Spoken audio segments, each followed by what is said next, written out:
Hey guys, Peter here. Just want to do a quick follow-up on the survey that you guys have been filling in, and yes, over 1,000 responses. Unbelievable. Thank you so much.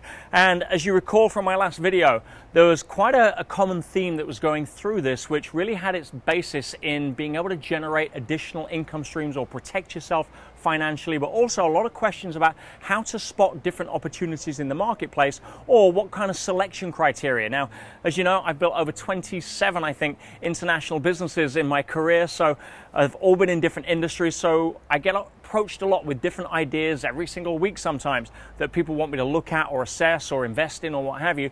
But what are the criteria that I ask myself when looking at different opportunities? So I thought I'd just share with you a quick video to give you some insight into that, because it'll play a big part in the training that I want to be able to create for you, that we are now definitely going to be delivering on March the 18th, on Thursday, next Thursday as I'm recording this. And that's going to be 5 p.m. UK time, or for my US cousins, that'll be 12 p.m. Eastern. So what are the 5 criteria that I want to share with you when you're looking at opportunities? Because right now, guys, there's a lot of people that are standing at the bus stop, and there's a lot of buses going by. You've got the crypto bus, you've got the selling on Amazon bus, you've got the coaching bus, you've got the start my own business bus, in many different ways. Now, guess what? There are always going to be buses going by. The difference is which one is going to be right for you. What's going to be taking you in the direction that most suits you as a potential entrepreneur? And these are the 5 criteria questions that I really want to share with you, so that you can have a framework for making better decisions when looking at the vast majority of options that are out there right now trying to get your attention. Now, the first one, is this something you could enjoy doing? Now, that may sound like an obvious question, but guess what? There's a lot of people right now that don't enjoy the job they're currently in. So you have a reference for doing something for money that you don't enjoy. Do not carry that reference forward into a new opportunity, because especially if you are now going to be trying to controlling your own income, then you are going to be drawing on more than just motivation of a boss getting you out of bed. No, you want to be able to draw on some level of passion to overcome the different levels of uncertainty that are going to show up in the difference between controlling your income, starting a new opportunity, and being forced to, because otherwise you'll get fired. So, if you can see yourself enjoying this, that is the first criteria. If it ain't fun, don't do it. Life is too short. There's going to be something out there that you are really going to resonate with, and that is the first guide stone for really wanting to choose an opportunity. The second key criteria is down to skill sets. Now, when I say skill set, it doesn't necessarily mean the skills you currently have. But if you don't have the skills required, are they easy to learn? Because most people can't go through the levels of frustration, or if they're trying to earn an extra income, they don't really want to say, oh, well, I've got to go back to school for 2 years in order to learn something that I'm not really gelling with in order to feel qualified to go out and then apply the skills in the economic situation that has probably changed since the time I learned or wanted to learn the skills. So, do you have access to the skills? Yeah, if you're in crypto, you're going to need to be unemotional. You're going to need to not react to market sentiment. Do you have the emotional skills to be able to deal with this, as well as the practical skills? Now, in addition to that, for example, if you're going to say, let's say you're selling on Amazon, there's going to be lots of different criteria available there that you need to focus on. You need to be able to understand how to manage inventory. You're going to need to be able to understand how to deal with customer service. Their skills, people skills, hard skills, technical skills. Now, are they easy to learn if you haven't got them, or can you outsource them? What is your ability to understand outsourcing like, or what's your ability to go learn how to do that? All kind of stuff which I teach a lot of my students. But the second criteria is the skill set. Do you have it? And if not, then is it easy for you to learn? Because you don't really want that as a high level obstacle being in the way. Third criteria, what is the market doing? Now guys, I can teach you how to make money in any kind of market, but why swim upstream if there is a wave going in the other direction? So if you can ride an existing wave, especially getting into business for the first time or creating a new, fresh, additional income stream, riding the current wave of market sentiment is always a lot easier and going in your favor. Now again, there's a lot of hacks I can teach people for going against the current, but why not set yourself up to win? So what is the market doing right now? You want to set up an ice cream stall, but it's the middle of winter? Not the best time to actually launch, right? You want to be doing that in a heat wave.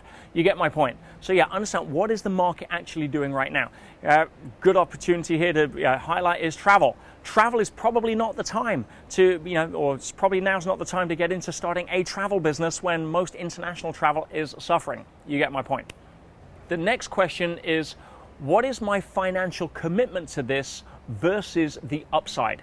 Now that's a key question that most people don't really ask correctly. A lot of them say, oh, what's the investment? It's going to be $50,000.